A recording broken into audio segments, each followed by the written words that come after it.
며칠 전 제가 병원을 다녀왔습니다.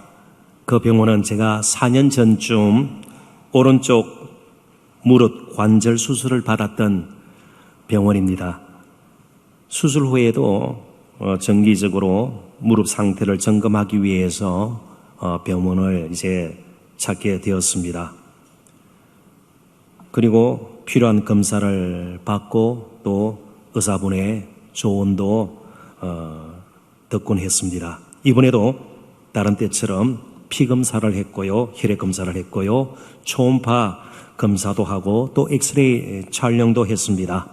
그러니까 이런 검사 결과, 그 다음에 촬영한 그 엑스레이의 결과들 다 컴퓨터에 저장이 되겠죠. 그래서 의사 선생님께서 컴퓨터 화면을 보시면서 또 검사 결과를 가지고 제게 이렇게 말씀을 하셨습니다. 상태가 좋아 보입니다. 2년 후에 볼까요? 그러는 거예요. 2년 후에 볼까요? 그래서 제가 어떻게 대답했을까요? 2년 후는 너무 멉니다. 한 3개월 있다가 봐야죠. 그러지 않았습니다. 얼른 네라고 대답했습니다. 네! 왜요? 대부분의 남자들처럼 저도 병원 가는 것을 싫어하기 때문에 그렇습니다. 아무튼 그 사이에 문제가 생기면 갈 수도 있겠습니다만 일단 2년을 확보를 했습니다.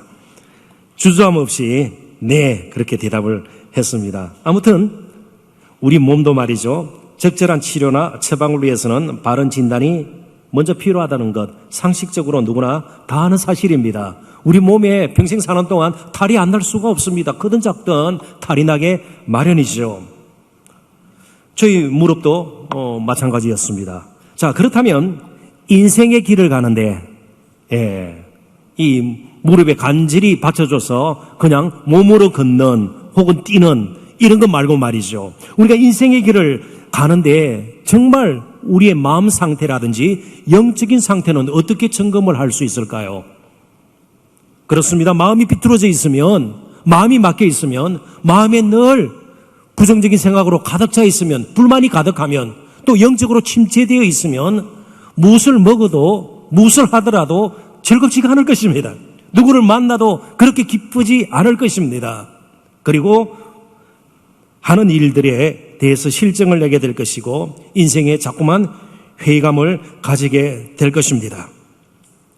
육체, 이 육체라는 말은 이 몸이 아니라 죄악된 인간의 본성이라고 제가 계속해서 거듭 말씀드리고 있습니다. 이 육체가 항상 우리의 삶을 덩크러 놓습니다.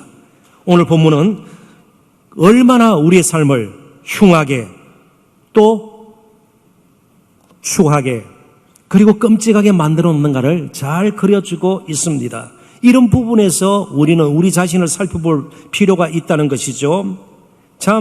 근데 문제는 그 어떤 악성 종양보다도 무서운 이 육체, 죄성으로 말미암는 이 욕심이 얼마나 우리의 삶에 부정적인 영향을 미치는가에 대해서 사람들은 거의 관심을 가지지 않는 데 있습니다. 이게 문제예요.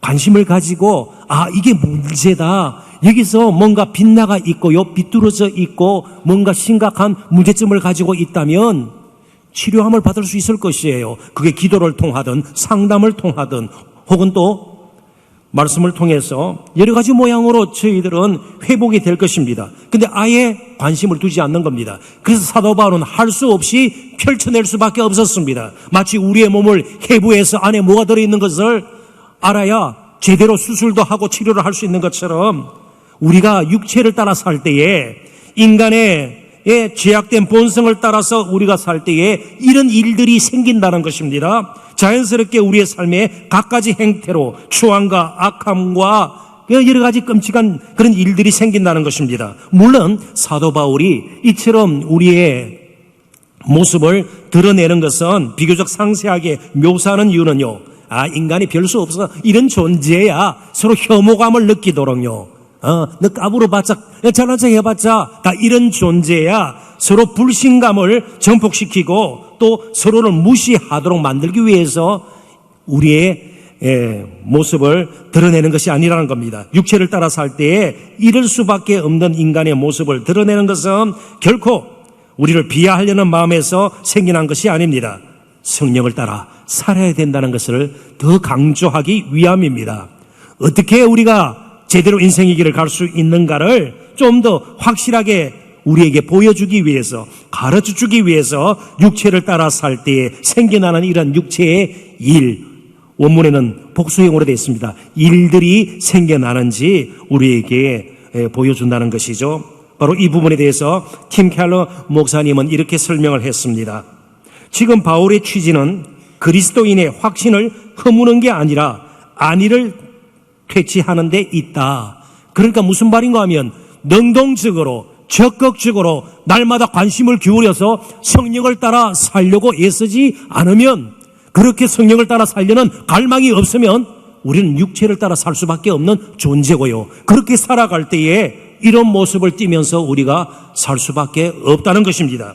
그러므로 이제 성령을 따라 살기로 결단을 해야 되고요. 관심을 두어야 하고요. 실제로 성령을 따라 살아내야 하는 것입니다. 그러기 위해서는요, 우리에게 또 필요한 일들이 있을 것입니다. 몇 가지 작은 소제목을 가지고 좀 더 말씀을 여러 측면에서 살펴보기를 원합니다. 첫 번째 주제는 패전의 참상입니다. 패전이라는 말을 제가 쓴 것은 영적인 싸움이, 전쟁이 우리 안에서 계속 진행되고 있다는 것, 지난주에 말씀드렸습니다. 그래서 육체를 따라 그릇된 선택을 해서 영적인 싸움에서 밀려버리면 이런 참상, 참혹한 모습을 우리가 경험할 수밖에 없다는 겁니다. 그래서 본문 19절부터 21절을 제가 다시 한번 읽어보도록 하겠습니다. 육체의 일들은 분명하니 곧 음행과 더러운 것, 여기 더러운 것은 성적으로 부정한 것을 의미합니다. 호색, 색을 밝힌다, 이렇게 우리에게 이해될 수 있는 말인데 조금 달리 표현하면 성적으로 자유분방한 것입니다. 방종이죠. 성적으로 무절제한 것입니다. 내 몸 내가 알아서 하는데 이런 식으로 몸을 함부로 사용하는 것입니다. 우상숭배와 주술, 미신, 마술 따위 등등입니다.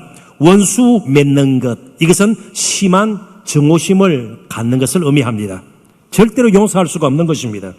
분열함과 잘 아시는 말씀이고요. 이단, 여기 이단은 신천지와 같은 이단을 의미하기보다는 파벌, 분파, 우리끼리 그런 것이에요. 선을 긋고 내 편, 적편 이런 식으로 점점 파가 생기는 것을 의미합니다. 투기는 시샘, 지나치게 부러워하는 겁니다. 그래서 다른 사람이 잘 됐을 때 칭찬할 줄 몰라요. 함께 기뻐할 수가 없어요. 이게 투기예요. 술 취함과 방탕함은 나에게 주어진 인생의 시간, 또 성김의 기회, 재능, 이 모든 것들을 함부로 사용하는 겁니다. 덧없이 사용하는 겁니다. 반향 없이 사용하는 겁니다. 목적 없이 맹목적으로 사용하는 겁니다. 그래서 허비가 되는 것이에요. 그게 방탕함의 본질입니다. 또 그와 같은 것들이라 전에 너희에게 경계한 것 같이 경계하노니 이런 일을 하는 자들은 하나님의 나라를 유업으로 받지 못할 것이요. 여기 육체의 일들로 예가 들어졌는데요. 15가지 정도 나옵니다. 그런데 대체적으로 크게 4가지 모습으로 우리에게 다가와요. 첫째는 성적으로 문란해집니다. 그러면 가정이 온전할 수가 없죠. 음행이 있고요. 성적으로 부정하고요. 성적으로 자유분방하고 무절제하면요. 그러니까 점점 성적으로 문란해지면 가정, 사랑 관계가 온전해질 수가 없습니다. 남녀 관계가 정상적으로 이어질 수가 없는 것입니다. 성적으로 문란하고요. 영적으로, 종교적으로 뒤틀리게 됩니다. 부패하고 타락하게 됩니다. 그리고 사회적으로 불의가 팽배하게 되고 그릇된 인간관계 때문에 정말 사람 스스로 불신하게 되고요. 서로를 인정하기보다는 자꾸만 비난하게 되고 억누르려고 하게 되는 겁니다. 성적 문란, 종교적 영적인 부패 타락, 사회악, 혹은 그릇된 인간관계, 그리고 마지막 무절제한 삶. 여기에 무슨 거룩함이 있을 수가 있겠습니까? 이웃사랑이 존재할 수가 있겠습니다. 내 중심적으로 살아가기 때문에 무절제한 삶을 살아가게 되는 겁니다. 다른 사람 배려할 수가 없는 겁니다. 그러면 사회가 도덕적으로 윤리적으로 지탱하기가 힘들게 될 것입니다. 이런 모습 너무나도 상세하게 그려주고 있습니다.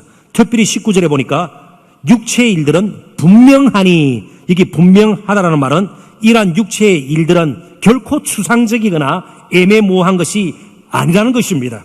결코 우리에게 낯설고 너무나도 우리하고는 먼 것이다. 그것이 아니라는 겁니다. 익히 우리가 알고 있고 또 때로는 우리에게 굉장히 익숙한 것들이고요. 경험되어지는 것들이라는 겁니다. 특별히 사악하게 보이고 형편없는 사람들에게서만 나타나는 행위나 태도가 아니라는 겁니다. 나 자신에게서도 언제든지 나타날 수 있는 것들임을 먼저 인정해야 합니다. 설교하는 저 자신부터 성령을 따라 행하지 아니하면, 성령을 따라 살지 아니하면 육체를 따라 살 수밖에 없고, 그러면 이러한 것들이 정도의 차이는 있겠지만 언제든지 나타날 수 있다는 겁니다. 지나치게 자신을 그래서 믿어서는 안 된다는 것이죠. 사도 바울 시대도 그렇고요, 오늘날도 그렇고요, 내 힘으로 이런 육체의 일들, 이런 육체의 열매들 나는 맺지 않고 살 수 있다, 법 없이 살 수 있다, 양식껏 살면 되지, 무슨 성령이니 예수니 복음이니 웃기는 소리다. 근데 그렇게 정말 자신은 스스로 선하고 덕스럽고 어렵다고 생각했던 사람들이 시대마다 다 있었습니다. 이 갈라디아서가 기록될 당시 사도 바울 시대예요. 그 헬라 사회, 그리스에도 스스로 도덕적이라고 자부했던 스토아 철학자들이 있었습니다. 그들은 항상 세상을 덕과 악으로 구분을 했습니다. The virtue와 악, vice로 이렇게 구분을 했습니다. 그리고 악은 야만인들이나 혐오의 대상으로 삼는 특정인들의 것으로 간주를 했고, 그리고 스토아 철학자들은 자신들은 덕의 사람들임을 늘 확신하고 자부심을 가지고 살았습니다. 그런데 유대 사회에는요, 그런 사람이 없었을까요? 아니요, 대표적인 사람들이 있었습니다. 누구일까요? 바리새인들이에요. 스스로 어렵다고 생각을 하고요, 경건하다고 생각을 하고요, 다른 사람을 함부로 무시하고 선을 그었던 바리새인들. 그래서 바리새라는 말이 분리되다는 뜻이에요. 바리새라는 말 다, 바리새인 할 때 바리새라는 말이 분리하다, 선을 긋다, 그런 뜻이에요. 나는 다르다. 나는 다르다. 그런 사람들이 오늘날도 존재합니다. 교회 밖에만 있는 것이 아니고 교회 안에도 존재를 해요. 나는 다른 사람보다 기도를 더 많이 하고 더 봉사를 하니까 나는 다르다. 굉장히 바리새적인 이런 부분들을 우리는 보게 되는 것이에요. 그래서 나는 절대로 넘어지지 않을 것처럼, 이런 육체의 일들이 나의 삶에는 나타나지 않을 것처럼 스스로 자부심을 가지고 사는 사람들이 있습니다. 젊은이들 가운데는 없을까요? 젊은이들 가운데도 있어요. 그러면 연세가 드시면 이제 죄지을 힘도 없어. 천만의 말씀입니다. 노출하는 말이 있죠. 늙어서 추해지는 노욕. 연세가 드셔도 욕심이 있는 거예요. 성적으로 아닙니다. 성적으로 그렇게 자유롭지 못해요. 언제나 육체를 따라 살게 되면 이것은 다른 사람의 것이 아니고 우리의 것이 될 수가 있습니다. 그래서 젊은이들 좀 이야기를 해볼까요? 제가 읽은 글에 나오는 내용인데요, 입사 면접 시간에 면접관들이 가장 싫어하는 말이 있다고 그래요. 그래서 이 말을 하는 사람들은 대체적으로 감점을 준다고 그래요. 근데 이게 얼마나 통계적으로 나와 있는지는 모르겠어요. 제가 읽은 책이 있어요. 그러니까 이제 취업을 준비하는 젊은이가 면접관 앞에 앉았습니다. 그러면서 이렇게 말을 하는 거예요. 저는 인절미입니다. 인절미가 뭘까요? 인절미는 떡의 종류예요. 그렇습니다. 그죠? 좀 쫄깃쫄깃하고 고무를 묻힌 인절미입니다. 그러면 아마 인절미 쫄깃쫄깃하고요, 찰지니까 잘 떨어지지 않고 나는 부침성이 있는, 굉장히 사교성이 있는 사람입니다. 그러면 감점을 하지 않을 것 같아요. 그런데 인절미의 뜻이 뭔가 조금 더 깊이 살펴봤더니 저는 인내와 절제의 미덕을 갖춘 사람입니다. 그럼 당장 점수 감점입니다. 참 이상하죠? 나는 괜찮다, 나는 그래도 다른 사람에 비해서는 상대적으로 더 선하고 어렵다, 그러면서 다른 사람이 선하고 어렵다는 것은 그냥 넘길 수 없는 세상입니다. 이것 자체도 육체의 쓴 열매입니다. 육체를 따라 살 때에 정말 죄악된 본성을 따라서 우리가 살 때입니다. 자, 복음이 들어오고요, 예수를 믿게 되면 신앙이 성숙할수록 우리는 다른 사람보다 어렵다가 아니에요. 다른 사람보다 선하다가 아니에요. 사도 바울 자신을 보십시오. 시간이 지날수록, 그리고 마지막 거의 순교 가까운 그 시점에서는 뭐라고 그랬습니까? 나는 죄인 중에 괴수라. 죄인들 가운데서 나는 우두머리라, 두목이라, 그럴 정도로 자신이 정말 하나님의 은혜가 아니고서는, 복음의 능력이 아니고서는, 예수 그리스도와 성령의 도우심이 아니고서는 나도 언제든지 넘어질 수밖에 없는 추악한 죄인임을 그는 고백을 했습니다. 교회가 좀 더 새로워지고 역동성을 회복하려면요, 그리고 다른 사람과의 관계를 제대로 맺으려면 우리 자신의 모습부터 제대로 볼 수 있어야 합니다. 나도 넘어질 수 있는 연약한 존재라는 것을 인정할 필요가 있는 겁니다. 그렇게 나는 좋은 사람이 아니다. 바로 이 사실부터 우리는 시작을 해야 합니다. 우리가 예수를 믿게 된 것, 다른 사람보다 더 성품이 좋아서, 좀 더 많이 배웠기 때문에, 똑똑하기 때문에, 더 어렵기 때문에, 경건하기 때문에 우리가 예수를 믿게 된 건 아니라요. 전적으로 조건 없는 하나님의 은혜 가운데 부름을 받았는데, 그런데 부름 받고도 보니까 내가 이런 목사인데도 이런 모습을 띠는 거 보니까 정말 하나님의 은혜 외에는 소망이 없습니다. 아, 하나님의 은혜로 구원을 받았습니다. 이런 고백이 되어진다는 것이에요.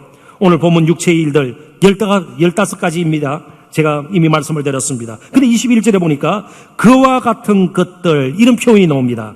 그러니까 무슨 말인가 하면 15가지 그냥 예를 든 것이라는 겁니다. 육체의 일들이 훨씬 많다는 것이죠.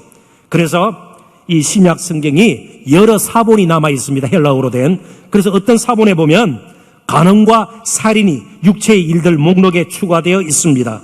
무슨 말인가 하면 육체의 일들은 생활 모든 영역에 퍼져 있다는 겁니다. 죄의 오염이 되어 있는 우리 자신은요, 그 누구 한 사람도 죄로부터 자유로울 수는 없다는 겁니다. 이 죄성에 우리가 계속해서 맞서고 싸울 따름이지, 결단할 따름이죠. 그래서 우리가 육체를 따라 살아버리면 항상 이런 일들이 곳곳에 생긴다는 겁니다. 그런 의미에서 우리가 이렇게 적용하면 어떨까요? 교회의 모습과 가능하다면 가정의 모습이 비슷해야 돼요. 저분 굉장히 기도도 많이 하고요, 열심으로 신앙생활을 하는 것 같은데 가정하니까 엉망이에요. 부인 두들겨 패요. 실제로 그런 일이 있어요. 저는 알고 있어요. 그런 분을 본 적이 있어요. 굉장히 교회에서는요, 거룩하고요, 정말 너무나도 저런 분이면 좋겠다. 그런데 이상하게 자녀들한테는 전혀 존경을 받지 않는 겁니다. 우리 부모님 봐서는 나 교회를 다니기 싫다. 이게 뭘까요? 육체를 따라 기도 많이 하고 육체를 따라 사는 거예요. 열심히 봉사하고 찬양하고 육체를 따라 사는 것이에요. 죄송합니다. 설교를 하고 육체를 따라 사는 것이에요. 아니에요. 삶의 모든 영역에서 순간순간 우리는 성령을 붙들고 살아야 됩니다. 그래서 항상 복음의 은혜로, 복음의 능력으로 돌아가야 되는 것이에요. 그런 의미에서 직분 그다지 중요하지 않습니다. 무조건 중요하지 않다는 뜻은 아니에요. 이런 면에서 그렇다는 거예요. 신앙 연륜 그 다음 문제예요. 지금 내가 삶의 모든 영역에서 육체를 따라 사는가, 성령을 따라 사는가, 이게 문제라는 겁니다. 자, 그렇다면 잘못된 우리의 영적인 상태, 이 마음의 상태 어떻게 알고 고칠 수 있을까요? 딴 건 몰라도 말씀의 조명이라 그럽니다. 비춤. 말씀만큼은 심령 골수를 쪼개고도 남는 능력이 있어요. 깊숙이 들어가서 우리의 영혼을 건드릴 수 있어요. 그래서 우리는 말씀이 필요한 겁니다. 말씀의 내시경이 필요한 거예요. 우리 안을 비추는, 우리의 내면을 비추는 그런 말씀, 그 말씀 앞에 우리는 날마다 경험하게 설 줄 알아야 합니다. 자신을 먼저 하는 것이 필요합니다. 그래서 이러한 것들 한번 보십시오. 육체의 일들이 이웃을 사랑하는 전혀 관계없어요. 이웃을 행복하게 만드는, 아니에요. 다 허물어뜨리고요, 망가지게 만들고요, 관계를 끊어놓는 겁니다. 그러니까 나 자신이 육체를 따라 사는지를 먼저 점검하는 것, 그게 이웃 사랑의 출발이에요. 성령을 따라 살아야죠. 다음 주 이제 우리가 살펴봅니다. 성령의 9가지 열매에 대해서 살펴보게 될 것이에요. 그러한 열매들이 맺혀져야 정말 우리 이웃을 제대로 섬기고 이웃을 제대로 대할 수 있지 않겠습니까? 그러니까 육체를 따라 사는 사람에게는요, 법 같은 게 사실은 제도라는 것이, 규칙이라는 것이 그다지 영향력을 미칠 수가 없는 겁니다. 이런 육체의 이들로 넘쳐나는 이 사회, 이 세상을 어떻게 변화시킬 수 있어요? 무슨 제도로요, 법으로 안 된다는 말씀이에요. 무슨 재활 프로그램이나 복지제도 완비한다고 이 세상이 온전히 변할 수 있을까요? 아니요. 절대로 그럴 수가 없는 겁니다. 오직 예수 그리스도만이 우리의 소망이세요. 그분의 복음의 은혜와 능력 외에 다른 곳으로는 우리 자신도 고칠 수가 없고요, 세상도 고칠 수가 없는 겁니다. 그래서 17세기 영국의 목회자 신학자였던 존 오웨이는 이런 말을 남겼습니다. 자기의 힘으로 스스로 만들어낸 방식에 의해 자기 의를 이룰 목적으로 거룩해지려고 노력하는 것, 그것이 바로 전 세계 모든 거짓 종교의 정신이자 본질입니다. 이런 의미에서 기독교는 이런 류의 종교가 아니에요. 그런데 간혹 우리가 정말 우리의 신앙을 이런 수준으로 끌어내리는 경우들이 있단 말이죠. 이 부분에서 우리는 실패함이 없어야 될 것입니다. 대신 그러면 이제 새로운 질문이 생깁니다. 그러면 예수 믿는 사람이나 믿지 않는 사람 큰 차이가 없네요. 어차피 육체의 일들 시달리다가, 그죠? 조금 또 괜찮아지다가 이러는 거 아닙니까? 다른 점이 무엇입니까? 두 번째 주제입니다. 우리에게는 회개의 은혜가 있어요. 언제든지 하나님께 돌아가서 새로워질 수 있는 은혜가 있는 것입니다. 21절입니다. 투기와 술 취함과 방탕함과 또 그와 같은 것들이라 전에 너희에게 경계한 것 같이 경계하노니 이런 일을 하는 자들은 하나님의 나라를 유업으로 받지 못할 것이요. 이런 일을 하는 자들은, 여기 한다라는 동사가 현재형으로 되어 있습니다. 계속적인 행위를 뜻할 때에 헬라어에서는 이런 현재형을 사용합니다. 그러니까 육체의 일들을 계속적으로 반복하여 습관적으로 거리낌 없이 찔림 없이 계속 그렇게 행하고 사는 자들은 하나님의 나라를 유업으로 받지 못한다. 믿지 않기 때문에 그렇습니다. 자, 믿으면 그렇게 사라지지가 않습니다. 왜요? 믿는 사람 안에는 누가 계세요? 성령님이 계세요. 그래서 그렇게 살아갈 때에 성령께서 근심하세요. 우리를 그냥 두지 않습니다. 그래서 조금 이상한 표현이지만 그냥 두지 않는 것에 대해서 감사하고 찬양할 수 있어야 합니다. 일이 잘 풀릴 때만 감사하고 찬양하는 것이 아니에요. 내 마음대로 되지 않는 것 감사해야 됩니다. 엄청난 계획을 세워놨습니다. 근데 보니까 하나님 보시기에는 육체를 따라 계획을 세워놓은 것이에요. 그러면 그 계획대로 이루어지면 안 되는 겁니다. 어떻게든 막혀요. 우리를 낭패케 만들어버려요. 그때 우리 감사할 수 있어야 합니다. 내 마음대로 다 되어버리는 것, 그 불행한 징조예요. 그 감사할 것이 못 되는 것입니다. 예수를 진정으로 믿는 자는 육체의 일들을 계속할 수가 없습니다. 결국은 회개에 이르게 됩니다. 가던 길에서 벗어나서 다시 하나님께로 돌아가는 겁니다. 성령의 은혜를 구하는 것이에요. 복음으로 돌아가는 것이에요. 그리고 정말 하나님께서 주시는 소명의 길을 따라 제대로 인생의 길을 걷기 시작합니다. 우리에게는 회개의 은혜가 있습니다. 회개의 은혜를 이제부터는 가볍게 여기지 말아야 될 것입니다. 요한일서 5장 18절에 보면 사도 요한이 놀라운 고백을 하고 있습니다. 하나님께로부터 난 자는 다 범죄하지 아니한 줄을 우리가 아노라. 하나님께서로 나신 자가, 먼저 하나님께로부터 난 자는 저와 여러분입니다. 예수 믿는 자예요. 하나님께로부터 나신 자, 성령일 수도 있어요. 예수 그리스도의 영, 그를 지키심에 악한 자가 그를 만지지도 못하느니라. 악한 자가, 마귀가 만지지도 못하도록 성령께서 빼앗기지 않고 우리를 계속해서 감싸고 있고요, 붙들어주고 있습니다. 그런데 조금 우리가 오해 소지가 있는 것이 바로 이 말씀입니다. 하나님께로부터 난 자는, 예수 믿는 자는 다 범죄하지 아니한 줄을 우리가 아노라. 이게 안다는 것은 경험적으로 안다는 겁니다. 그런데 예수 믿는다고 한 번도 죄를 범하지 않았나요? 제가 여러분까지 그렇게 갈 필요 없어요. 설교하고 있는 저 자신을 보니까요, 한 번도 다른 사람을 미워한 적이 없어요. 그러면서 에이, 거짓말장이 그럴 거예요. 미워한 적이 있어요. 굉장히 불편해요. 그 사람을 보면요. 미워하지 말아요. 미워한 적이 있어요. 여러 가지로 뒤틀린 생각들을 한 적이 있어요. 욕심을 부린 적이 있어요. 교만한 적이 있어요. 그런데 범죄하지 아니한다. 뭔가 맞지가 않아요. 죄를 범해요. 역시 마찬가지로 여기 범죄하지 않는다는 말은 전혀 죄를 짓지 않는다는 말이 아닙니다. 기탄 없이, 전혀 마음에 찔림 없이 지속적으로 죄를 짓지 못한다는 말이에요. 우리에게는 꼭 회개의 은혜가 있습니다. 예수를 믿는 자는 그렇게 마음껏 죄를 지을 수가 없는 겁니다. 자, 그러니까 우리가 이기는 방법은 회개예요. 내가 버티면서 무슨 할례를 행하고요, 규칙을 따라 내가 살아야지, 혹은 다른 사람의 눈을 의식해서, 혹은 또 책임감을 가지고 이렇게 해가지고는 되어지지가 않는 겁니다. 내가 직분이 그래도 내가 목사인데 이런 식으로 되어서는 안 돼요. 그냥 겸손히 회개하는 거예요. 겸손히 하나님 앞에 무릎을 꿇는 겁니다. 내 힘으로 안 됩니다. 도저히 이런 어려움을, 시험거리를, 유혹을 견딜 수가 없습니다. 하나님 도와주십시오. 성령께서 나를 계속해서 붙들어 주십시오.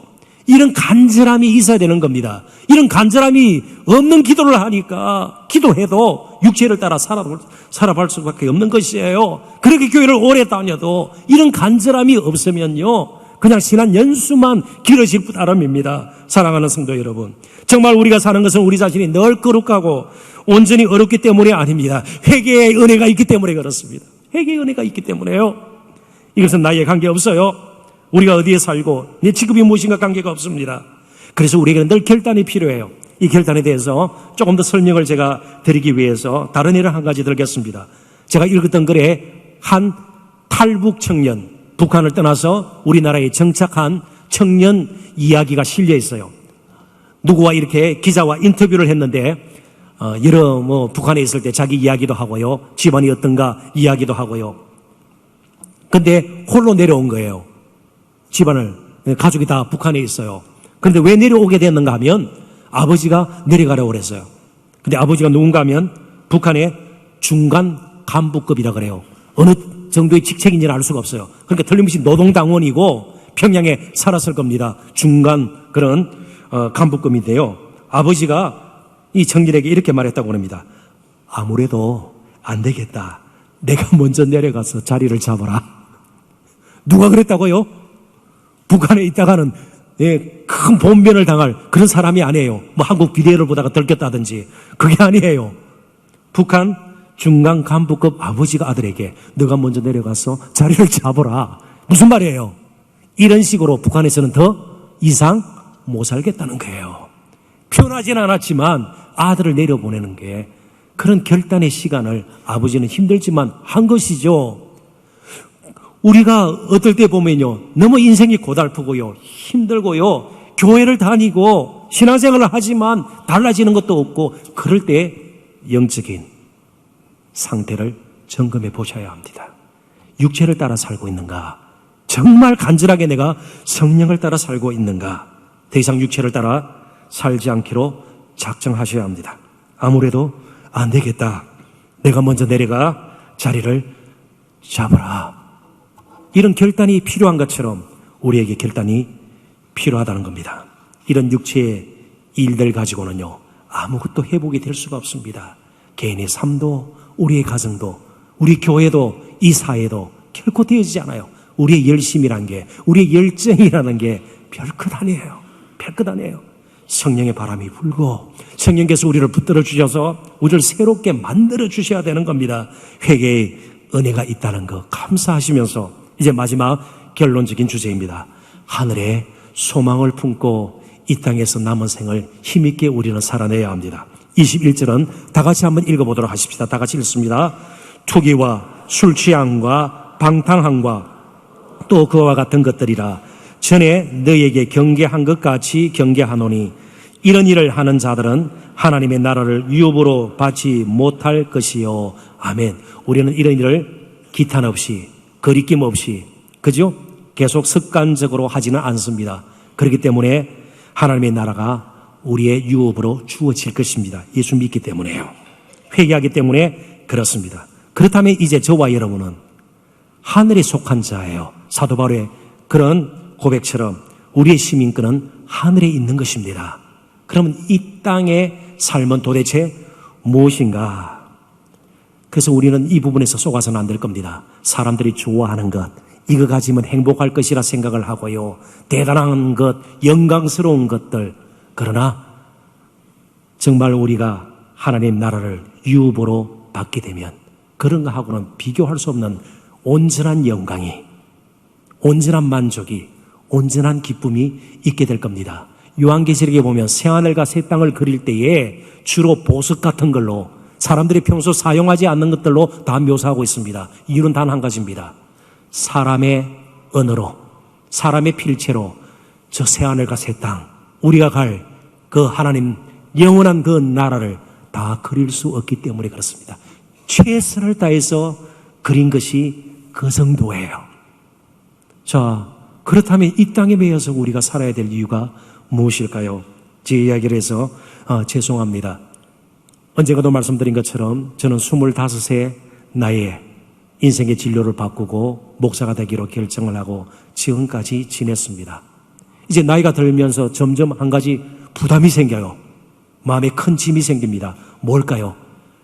괜히 목사가 돼가지고 세상적으로 즐기고 누릴 것 제대로 못해서 너무 아쉽다, 너무 억울하다. 아니에요. 어차피 이 길을 걸었는데 나이가 들면서 주님 만날 날이 가까워오는데 목사답지 못하고 제대로 인생의 길을 걸어왔는가? 이 남아있는 하나님 부르시는 그 기간 동안 정말 제대로 살아야 되는데 제대로 사라지지 않는 저 자신이 때로는 너무나도 약속하고요. 그게 저의 큰 짐이에요. 부담이에요. 여러분 어떻습니까? 1년 금방 갑니다. 10년 금방 갑니다. 하나님 부르시는 그날까지 도대체 한 번밖에 없는 우리의 이 인생, 하나밖에 없는 우리의 이 몸, 한 번밖에 누릴 수 없는 우리의 생명, 주어진 시간, 그리고 물질, 능력, 지식, 재능, 은사들 계속해서 육체를 따라 육체의 일들을 하면서 살 것입니까? 썰린 열매를 맺으면서 살 것입니까? 그러지 않으면 결단해서 이제는 성령을 위해서 한번 살아보기를 원하십니까? 이제 나중에 살펴볼 말씀입니다만은 갈라디아서 6장 8절에 보면 성령을 위해서 심는다는 말이 나옵니다. 무엇을 위해서 심고 무엇을 거둘 것인가 고민해 봤으면 좋겠습니다. 정말 남은 시간, 이제 남은 때 거룩한 산제물로 우리 남은 평생을 하나님 앞에 드렸으면 좋겠습니다. 실제로 들으십시다. 그러면 성령께서도 그냥 계시지만은 안 할 것입니다. 참 제가 좋아하고 이번 미국 가서도 이분을 만나기도 했습니다. 미국 복음주의 계통에서는 가장 뛰어난 4세대 리더 중에 한 사람인 데이비드 플랫이라는 분이 있는데 워싱턴 DC 근교에서 목회를 하는 분이십니다. 이분이 한 말을 여러분들에게 소개하면서 결론을 삼고자 합니다. 복음은 한번 생각해보라고 말하지 않습니다. 복음은 순종을 요구합니다. 생각만 하다가 또 시간을 보내서는 안 될 겁니다. 오늘 결단하시고 성령을 따라 살아보겠다. 그런 마음을 가지고 함께 마지막 찬양을 올려드리는 저와 여러분이 되었으면 좋겠습니다. 기도합니다. 하나님 아버지 은혜와 사랑을 진심으로 감사합니다.